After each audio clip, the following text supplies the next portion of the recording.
Hablamos de un tema muy especial y es el trabajo versus la familia. ¿Cómo estamos priorizando de pronto en la casa, que es irreemplazable en cada uno de nuestros hogares? Pues tenemos que hablar con una experta, por eso nos acompaña la doctora Claudia Jiménez. Ella es psicóloga y además es miembro oficial de la Asociación Afecto contra el Maltrato Infantil y una experta en temas emocionales y de familia. La recibimos con un bravísimo Bravísimo, Claudia Jiménez, bienvenida, Claudia, hermosa. placer. Pero primero te tenemos que dar las felicitaciones porque es tu cumpleaños, hermosísima. ¡Felicitaciones! Queremos Va cumpliendo. Claudia, hasta el año. Bellísima, gracias por compartir con nosotros. Gracias, qué ¿Te sorpresa. sorprendimos? Bien, Claudia, pues el tema muy interesante. Gracias por acompañarnos nuevamente. Tú sabes que esta es tu casa. Trabajo versus familia. No Tema estamos tan interesante. priorizando de pronto, Claudia, como debe ser. Bueno, hay una realidad ahora y es que los papás trabajan, los papás trabajamos, pero sí pasa que la prioridad está siendo el trabajo. No están siendo los niños, desafortunadamente no hay equilibrio y los niños están siendo afectados por esa ausencia de los papás. Y por ejemplo, se ve muchos casos que el rol de la mujer pues también ha cambiado mucho en la sociedad. Anteriormente pues la mujer era muy dedicada a su casa, a su hogar, a cuidar a los niños, pero hoy en día pues por situaciones adversas se ha visto también obligada a salir a trabajar y casi que la responsabilidad cae solo en la mamá. Sí, y hay algo con lo que tú dices bien importante que hay que tener en cuenta y es que estas mamás se cansan mucho, llegan muy cansadas, con mucho amor posiblemente, con culpas, con cansancio y les cuesta mucho realizar ese rol de mamás con sus hijos respecto al vínculo que pueden tener con ellos. ¿Cómo entonces, doctora, logramos una balanza entre el trabajo y la familia? Bueno, yo diría que con la realidad de ser mamás o papás trabajadores es muy importante rescatar espacios en el día a día, en las rutinas del día a día que se salgan de la obligación, de los hábitos, del mandarlos o generar disciplina para que los niños puedan sentir nuevamente que ellos sí son importantes, porque algo que está pasando es que ellos cuando pueden expresar sienten que no están siendo queridos, aunque no lo digan, sienten que no son importantes para sus papás, sienten que no tienen el tiempo suficiente de sus papás cuando se les pide que sueñen y que de pronto con una varita mágica digan que les gustaría. La mayoría dicen más tiempo de mis papás, jugar con mis papás, que mis papás puedan apagar el celular, puedan desconectarse del computador y que se acuerden que yo estoy acá. Hay un aspecto también en este tema y es el de los padres trabajadores versus los cuidadores. ¿Quiénes son los cuidadores? De pronto puede ser la abuela, el abuelo, la vecina, también en muchos casos una tía. Los jardines también, porque Sí, hay en papás determinado Una momento. babysitter que venga a casa también a cuidar, Sí. a educar. Bueno, afortunadamente tenemos grandes cuidadores, digo yo que las abuelitas son como ángeles en ese cuidado de los niños. Nunca se va a reemplazar el vínculo de un muy buen cuidador con el vínculo de los papás. Entonces sí pueden hacer una buena labor, sí pueden acompañar, inclusive acompañar tareas, acompañar hábitos básicos, pero hay otra realidad y es que muchos papás están delegando demasiadas cosas que ellos todavía pueden hacer por el bienestar de sus niños cuando confían demasiado en esos cuidadores y se genera ese vacío emocional definitivamente en los niños. Qué interesante, Claro, que más trae tips y aspectos consecuencias importantes. emocionales, que Dormir hay con que afecto, también- estás marcando este tip como muy importante. ¿Qué quieres resaltar con dormir con afecto? ¿Qué significa? Dormir con afecto.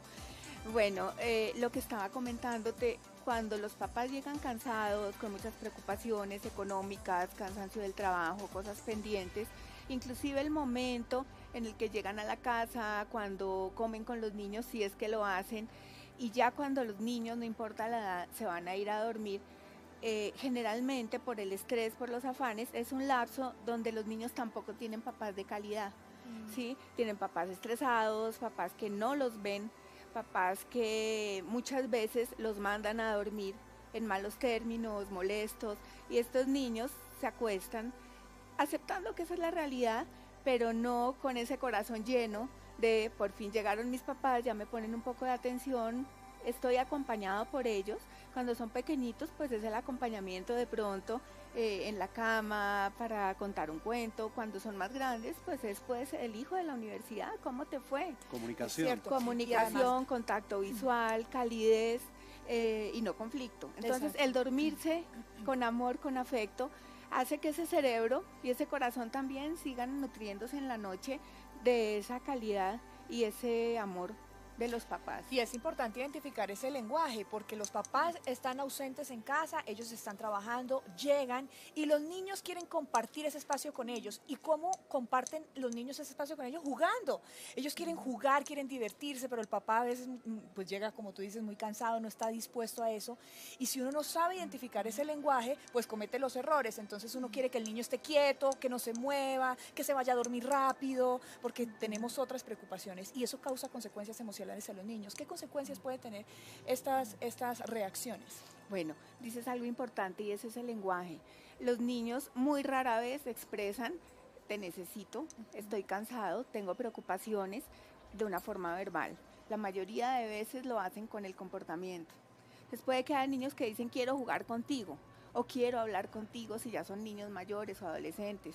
Pero los niños cuando están sintiendo esa ausencia, ese vacío emocional, no lo tienen tan consciente como para expresarlo de esa manera y muchas veces lo que hacen es alterar el comportamiento. Entonces tenemos niños en consulta que llegan con un comportamiento alterado, muchos inclusive con rasgos de hiperactividad o mucha inquietud motora, y al trabajar esa parte de vínculo y de calidad, de presencia de los papás, de unión familiar o rescatar esa unión, los niños se van aquietando y ese lenguaje comportamental pues va cambiando. ¿Qué pasa, doctora, con los niños solos? Porque es que hay momentos en que los padres ya dicen, no, tiene 8 años, él puede llegar, puede calentarse su comida, puede meterla al microondas y te pones a hacer las tareas. Entonces nos volvemos papás telefónicos y los niños están solos en la casa. ¿Hay una consecuencia también en ellos? Sí, consecuencia positiva y negativa. Es importante ver las dos facetas, las dos caras.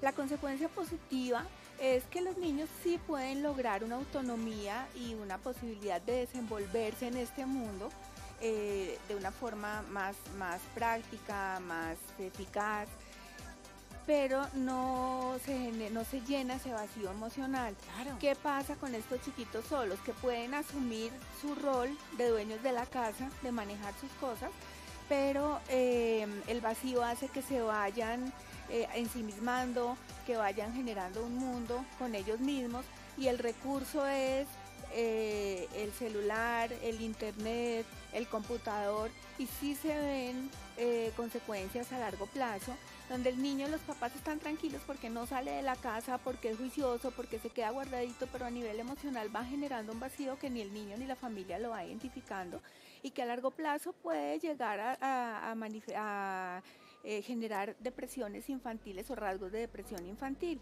y como consecuencia aislamiento social, recaída académica, desmotivación para hacer las tareas, el niño es regañado, es castigado y es como un círculo vicioso que le va aumentando al niño y nadie sabe qué está pasando y nadie para esta secuencia que Doc, es bastante compleja. Aquí tuvimos un caso en nuestro Inspirando Bravísimo de una niña que era adicta, una niña de 15 años, una niña totalmente adicta, y decía, mis papás se enfocaron tanto en conseguir una casa que la descuidaron a ella, que la dejaron solita y ella empezó su mundo, además un mal mundo porque tenía malas influencias.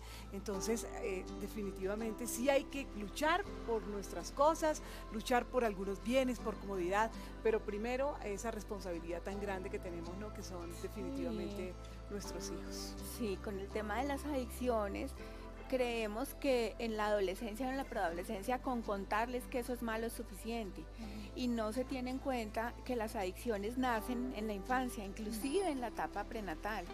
Y lo que pasa con la adicción generalmente es que el ser humano por naturaleza busca un satisfactor sustituto. Si no está llenando el niño desde pequeñito su necesidad, por instinto, por naturaleza, va buscando un satisfactor sustituto. Entonces, así como pequeñito puede ser chupar el dedo, puede ser estimularse con una cobijita, con un muñeco, a medida que va creciendo, pues ya después van a ser todos estos aparatos respecto a la tecnología y muy rápidamente adicciones como droga, alcohol. Muy bien. Claudia Jiménez, Interesante. doctora, cuánto aprendizaje diario con usted. Nos quedaríamos horas y horas sobre este tema tan interesante que es la familia. Tiene que volver. Con mucho ¿Me lo gusto. promete? Y hay que Prometido. celebrar porque es su cumpleaños. Ay, sí, y tenemos regalos para ti, Sí, por por supuesto, supuesto. porque es tu cumpleaños y por tu Doctora, visita, pues queremos que te lleves nuestro la cobijita, recuerdo. La para los viajes. cobijita. Sí. Muchísimas gracias. Gusto. Bravísimo para Claudia nuestra Jiménez. Bravísimo. Muchas gracias. Cerrando este mes de abril, este mes de los niños, pues qué tema tan interesante. Hoy la familia es la protagonista y familia versus trabajo. Ahí estaba la doctora Claudia. Bien, volvemos en segunditos, doctora. Más programa. Tintico, una Siempre aviso, no se tortica, vaya. nada. Manda No fotos. escondió nada. Importante. Traigan la torta.